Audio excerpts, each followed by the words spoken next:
The simulators weren't ready. Our software and mission control didn't function. Procedures weren't complete. Nothing we did had any shelf life. And no one stood up and said, "Damn it, stop." Now, from this day forward, mission control will be known by two words: tough and competent. Tough meaning we will never again shirk from our responsibility because we're forever accountable for what we do or what we fail to do. Competent, we'll never again take anything for granted. We'll never stop learning. When you leave here today, you will write these two words, tough and competent, on your blackboard, and they will never be erased. They will serve as a constant reminder to the sacrifice of Grissom, White, and Chaffee. That's all.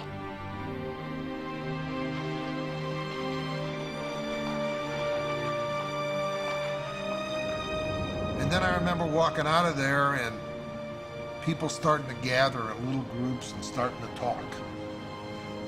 And I think our whole attitude changed, and I think we changed. I think we then took the challenge to go make things right.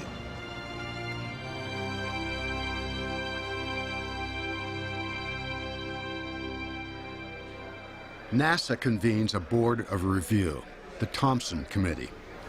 They find the fire began with a short circuit somewhere in 30 miles of wire. They also find shoddy workmanship by the contractor. Too much flammable material in the cabin, a hatch that cannot be opened quickly, and the terrible danger of pure oxygen. All manned flights are grounded indefinitely. Faced with a disaster that could have ended Apollo, NASA pulls off an engineering triumph. In less than 2 years, the spacecraft is redesigned, rebuilt, and ready to fly. October 11, 1968, Apollo 7. Return to manned flight testing. The shakedown cruise of the redesigned command and service module. 21 months after the fire, Apollo 7 astronauts Don Isley, Wally Schirra, and Walt Cunningham fly the redesigned spacecraft into Earth orbit.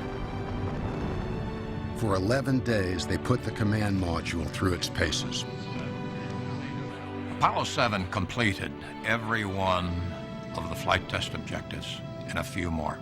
It was a mission that was accomplished flawlessly. The spacecraft performed in an exemplary fashion. Apollo is back on track. But distant events are about to impact mission control. CIA satellite photos reveal Russia has a moon rocket of its own, ready to launch.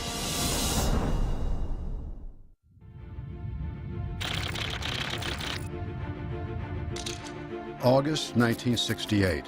CIA satellite photos show a huge Russian rocket nearly ready to launch. The CIA came rushing in. They had a picture of the vehicle on its way to the pad. It was obvious they were going after something big. And what could it be but the circumlunar flight? An American circumlunar flight, going around the moon without landing, isn't scheduled till next year. Now NASA management makes a daring change. The next flight, Apollo 8, will go all the way around the moon. My initial belief was this was absolutely crazy. But I realized that risk had to be taken if we were to achieve Kennedy's goal of landing on the moon within the decade. It will be the ultimate test for the mathematicians in the trench, navigating a spacecraft toward a moving target 250,000 miles away. We were used to just going around the planet, and this was the first time that we were going to take people and send them to a destination. Apollo 8 will also be the first time men ride the giant Saturn V moon rocket. That was going to be the long pole in the tent. That big Hummer that had to get us out of the atmosphere, everybody knew that one was going to have to be done right. It overpowered you. To me, this was the greatest miracle of technology associated with the entire Apollo program. Taller than a 30-story building, the Saturn V weighs 6 million pounds. Just handling it takes a collection of huge, complex devices, each a marvel of engineering. To move it, a self-propelled platform bigger than a baseball diamond. To service it, a tower taller than the UN building in New York. 9 movable swing arms carry it electricity and fuel. Each weighs 30 tons. Underneath it, a flame deflector, taller than a 6-story building, will keep the exhaust from bouncing back. Without it, the rocket would destroy itself. Hold-down arms keep it bolted to the pad until the engines reach full power.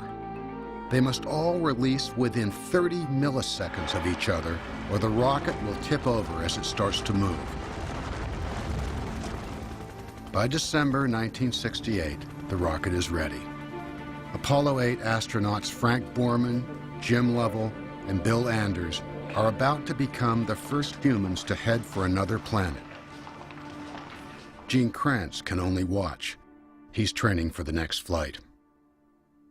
I was sitting out Apollo 8, and this is probably one of the times in my life when I really appreciated being in the sideline during the course of the mission, because I had the ability to feel every emotion. I didn't have to suppress it like the guys on the console.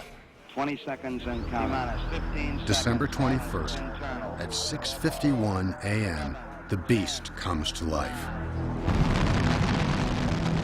Except for a nuclear bomb, the noise of the Saturn V is the loudest man-made sound on Earth. The hold-down arms release, and 6 million pounds of rocket begins rising. Every controller held their breath, because we want that guy to fly.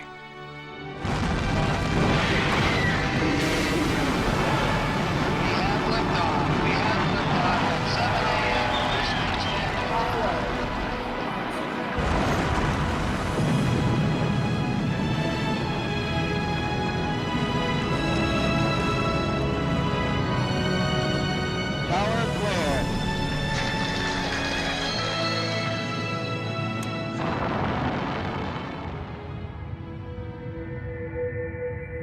2 hours, 50 minutes after launch, translunar injection, TLI. Apollo 8, you are go for TLI. For the first time, humans will leave the gravity of the Earth and head for deep space. Ignition. Roger, ignition. I had this visceral feeling that we have left Earth orbit going to a place that a human had never been before. Apollo 8, Houston, you're looking good here, right down the center line. Roger, Apollo 8. We see the trajectory path change from basically going around the Earth now to forming a figure-8 type maneuver. We're outward bound to the moon. We'd seen it only in training before. I'd never seen it for real, nor at any controller. Safe journey, guys. Now physics takes over. The spacecraft is coasting, the moon advancing. In 2 days, their paths will intersect. Then another new unknown, lunar orbit insertion. If the LOI engine burn isn't just right, Apollo 8 could spin out into the solar system or crash into the moon. As we approached the moon, everybody's anxiety, started raising, because we knew that we were about to do something that was irreversible. We're just sitting there waiting. It's like waiting for a funeral to start. You have one engine that has to work perfectly, and if that engine doesn't work, you're not going into orbit around the moon, or if you're in orbit around the moon, you're not coming back home. Apollo 8, Houston, trajectory and guidance look good. Over. The engine burn will happen behind the moon, out of radio contact. Until Apollo 8 reappears, no one on Earth will know if the trench's equations are right. See you on the other side. Apollo 8, Apollo 8. Christmas Eve, 1968. Astronauts Frank Borman, Jim Lovell, and Bill Anders in Apollo 8 have just disappeared behind the moon. While they're on the other side,